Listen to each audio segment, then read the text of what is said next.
शाम to all the student. तो बच्चों आज की वीडियो है टॉपर्स के लिए। जो भी बच्चे सीए फाउंडेशन के बिजनेस लॉ के पेपर में 90 प्लस टारगेट कर रहे हैं ना, ये वीडियो उनके लिए। वीडियो को एंड तक जरूर देखना, आपको सारी बातें पता लग जाएंगी। सारे चैप्टर, सारी स्ट्रैटेजी, आंसर राइटिंग का तरीका, क्या गलतियां नहीं करनी है, सब कुछ बताने वाली हूँ। सबसे पहले ये समझो कि लॉ में 90 प्लस लाना हलवा नहीं है, लेकिन इम्पॉसिबल भी नहीं है। प्रॉपर स्ट्रैटेजी के साथ इसे अचीव किया जा सकता है। तो आपको ये समझना है कि आपका 100 मार्क्स का लॉ का पेपर होता है, पूरा डिस्क्रिप्टिव होता है। आपको 6 क्वेश्चन दिए होते हैं, कोई भी 5 आपको अटेम्प्ट करने होते हैं। क्वेश्चन नंबर 1 कंपलसरी, बाकी 5 में से 4। इस तरीके से आपको 3 घंटे में 100 मार्क्स का पेपर अटेम्प्ट करना होता है। और बिलीव मी बेटा, लॉ का पेपर सबसे स्कोरिंग पेपर है। ऐसा आपको लग रहा होगा कि मैम क्यों कह रही है, बट ये सच है। बिकॉज लॉ की थ्योरी ऐसा बच्चों को लगता है कि मुश्किल है याद करना, बट एक्चुअली में लॉ बड़ा लॉजिकल है। देखो, पूरा सेल ऑफ गुड्स एक्ट आप अगर लॉजिक से समझना चाहोगे ना तो समझ सकते हो। इस तरीके का है लॉ। लॉ के लिए आपको ऐसा लगता है कि सब कुछ रटना पड़ता है, लेकिन सच्चाई ये है कि आप करेक्ट प्रोविजन एप्लीकेशन करके कंक्लूजन लिख दोगे, इंस्टीट्यूट मार्क्स देगा। 100% रट्टा नहीं मारना है, कॉन्सेप्ट क्लैरिटी ज़रूरी है आज के टाइम में। अगर आप क्वेश्चन पेपर देखोगे आपको खुद समझ में आ जाएगा। और बच्चों को लगता है भैया 90 प्लस तो टॉपर्स के लिए है।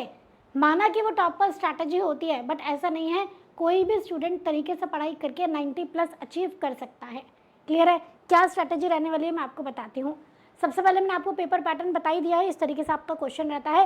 अब आपको ना यहाँ पे एक चीज़ का ध्यान रखना है।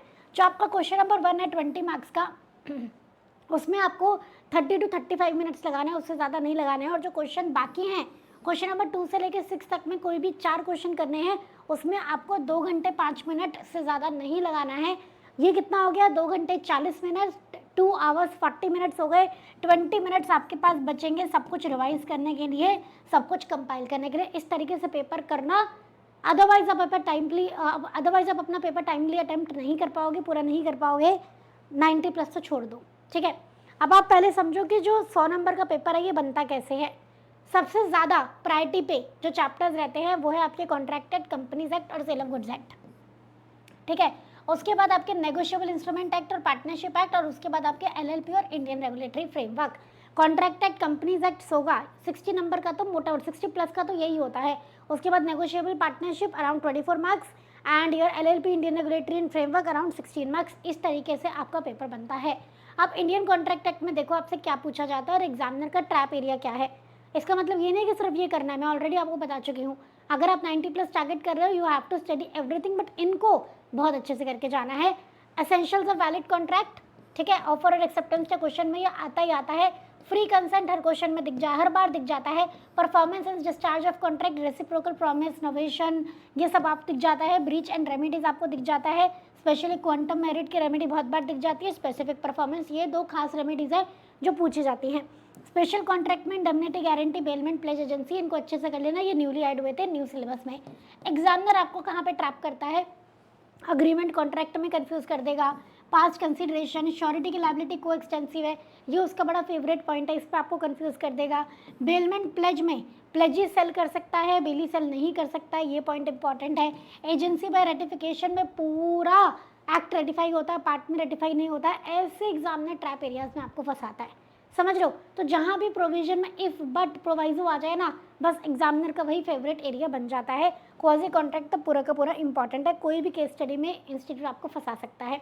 सेल ऑफ गुड्स एक्ट छोटा चैप्टर है, लेकिन बहुत बड़ा फायदा है इसका, क्योंकि ये ईजी और सबसे लॉजिकल चैप्टर है सेल ऑफ गुड्स एक्ट। तो सबसे पहले तो सेल और एग्रीमेंट टू सेल के ऊपर क्वेश्चन आ जाता है, कंडीशन वारंटी के ऊपर क्वेश्चन आ जाता है, डॉक्ट्रिन ऑफ केविट एम्प्टर के ऊपर क्वेश्चन आ जाता है, transfer of property, unpaid seller के राइट्स और ऑक्शन सेल। ये 6 टॉपिक सबसे इंपॉर्टेंट हैं सेल ऑफ गुड्स एक्ट में। Sale versus agreement to sale बताइए आपको। कंडीशन वर्सेस वारंटी, कब कंडीशन को वारंटी माना जाता है ये भी पूछ लिया जाता है। डॉक्ट्रिन ऑफ केविट एम्प्टर के exceptions, very very very important. Transfer of property, भैया एक क्वेश्चन 100% आएगा ही आएगा, बाकी सारी चीज़ आपको पता ही है। अनपेड सेलर में कोई भी राइट पूछा जा सकता है, ऑक्शन सेल के रूल्स पूछे जाते हैं, ठीक है। उसके बाद हम आ जाते हैं पार्टनरशिप पे।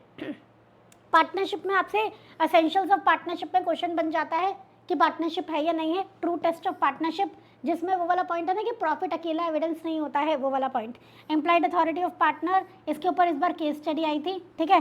रजिस्ट्रेशन के कॉन्सिक्वेंसेज और डिसोल्यूशन वाला टॉपिक पूरा का पूरा इंपॉर्टेंट है, ठीक है, अच्छे से कर लेना।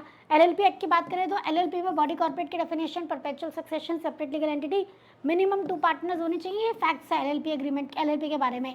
And difference between LLP and partnership, LLP and company, बहुत फेवरेट एग्जामिनर के। और कन्वर्जन बहुत बहुत बहुत इंपॉर्टेंट है, अच्छे से इसको कर लेना। उसके बाद हम कंपनीज एक्ट के बारे में बात करें तो 15 से 18 नंबर का आता ही आता है, 20 नंबर का आता है वैसे तो, एवरेज हम मान रहे हैं। इसमें कंपनीज के फीचर्स, क्लासिफिकेशन, कॉर्पोरेट विल, ये 3 टॉपिक सबसे इंपॉर्टेंट है। सेक्शन ऑफ कंपनी में आपका public versus private, limited versus unlimited, section है डोरमेंट, ठीक है। और उसके बाद आपका सब्सिडरी हो गया, ओपीसी हो गया, स्मॉल कंपनी, सेक्शन 8 कंपनी, ये सबसे ज़्यादा इंपॉर्टेंट है। ट्रैप एरियाज क्या है, जैसे मेंबर एक्सीड हो गए अगर 200 से, तो आपको प्राइवेट को पब्लिक में कन्वर्ट करना होता है, ऐसे पॉइंट्स आपकी ट्रैप एरियाज होते हैं। जैसे सब्सिडरी कंपनी में मोर देन हाफ होना चाहिए voting power, more than half, exactly 50% होगा तो आप फंस जाओगे। इस तरीके से इंस्टीट्यूट आपको फंसाता है, तो आप ये सारी चीज़ें ध्यान में रखेंगे, बारीकी से एक एक प्रोविजन को आपको पढ़ना है। इनफैक्ट मैं तो कहती हूँ जो 90+ टारगेट कर रहा होता है ना, उसको शॉर्ट नोट से पढ़ना ही नहीं है, उसको स्टडी मटेरियल रेफर करना चाहिए। उसके बाद हम आ जाते हैं नेगोशिएबल इंस्ट्रूमेंट एक्ट और इंडियन रेगुलेटरी फ्रेमवर्क में। नेगोशिएबल इंस्ट्रूमेंट एक्ट में फीचर्स आ जाते हैं सबसे ज़्यादा promissory note, bill of exchange और चेक के। और इंडियन रेगुलेटरी फ्रेमवर्क में सबसे ज़्यादा इंपॉर्टेंट आ जाता है सोर्सेज ऑफ लॉ, हायरार्की और डेफिनेशंस। बेसिकली कभी कभी पूछी जाती है सोर्सेज ऑफ लॉ, हायरार्की, सब हायरार्की ऑफ कोड सबसे ज़्यादा इंपॉर्टेंट है। और इसके साथ साथ डिफरेंट मिनिस्ट्रीज आपको करनी है, ठीक है। चलिए, तो ये सारी चीज़ें आप ध्यान रखेंगे। और इन मतलब देखो करना तो सब कुछ है, ऐसा नहीं है नेगोशिएबल में सिर्फ यही आता है, बट ये ट्रैप एरिया, यहाँ आप फंस जाते हो। Bill of exchange, promissory note, cheque के केस में उनके फीचर्स के बीच में कंफ्यूज हो जाते हो, बाकी सारी चीज़ें तो सेपरेट ही हैं। ये मैं आपको ट्रैप एरियाज बता रही हूँ जहाँ इंस्टीट्यूट आपको फंसाता है। अब आप समझो मेरी बात कि ठीक है पढ़ाई आपने कर ली, बट अगर आपने एग्जाम वाले 3 घंटे ढंग से यूटिलाइज नहीं किए तो आप गए। तो क्वेश्चन नंबर 1 जो है उसमें 30 से 35 मिनट लगाना, ठीक है। जो बाकी के क्वेश्चन है उसमें अराउंड मैंने आपको बताया था कि 2 घंटे 5 मिनट लगाने हैं, तो 128, 2 घंटे 120 मिनट्स एंड 5-7 मिनट मैक्सिमम लगा लो, 8 मिनट।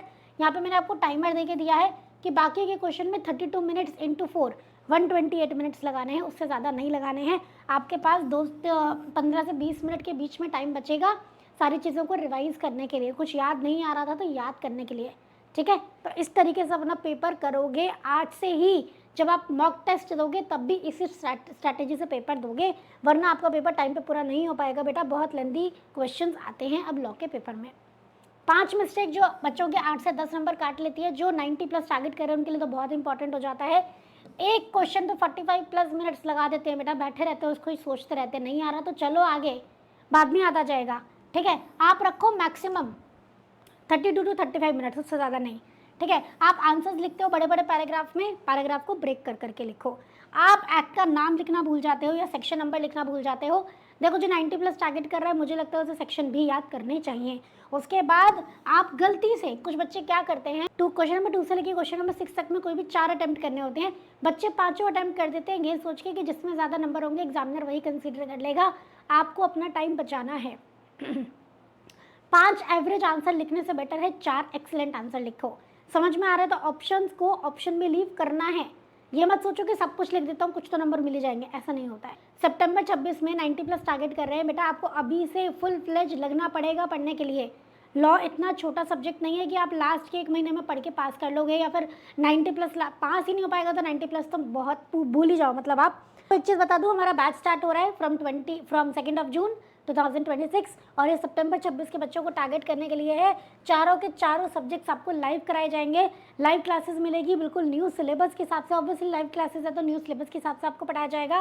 प्रॉपर नोट्स मिलेंगे, टेस्ट सीरीज़ है, मॉक टेस्ट सीरीज़ है, डाउट सपोर्ट है, सब कुछ है। तो जिन भी बच्चों को क्लासेस लेनी है, जो बच्चे चाह रहे हैं अच्छे नंबर आ जाए, तो आप लोग कोर्स में एनरोल करा सकते हो। हमारी वेबसाइट पे विजिट करेंगे escholars.in पे और अपने आप को एनरोल करा लेंगे। बाकी कोई भी दिक्कत आती है तो आप सपोर्ट टीम से कनेक्ट कर सकते हो ऑन 8888880402। सपोर्ट टीम से कनेक्ट करने का लिंक आपको डिस्क्रिप्शन में भी मिल जाएगा, ठीक है। तो वीडियो को अपने फ्रेंड्स के साथ भी ज़रूर शेयर कर देना बच्चों। जो भी बच्चे 90+ टारगेट कर रहे हैं स्पेशली उन फ्रेंड्स के साथ तो ज़रूर कर देना, और जो नहीं कर रहे हैं शायद इसे देख के मोटिवेट हो जाए तो उनके साथ भी वीडियो को ज़रूर शेयर करना। और चैनल पर नए हैं बच्चे तो चैनल को सब्सक्राइब कर लेंगे। Thank you so much everyone. जय श्री श्याम।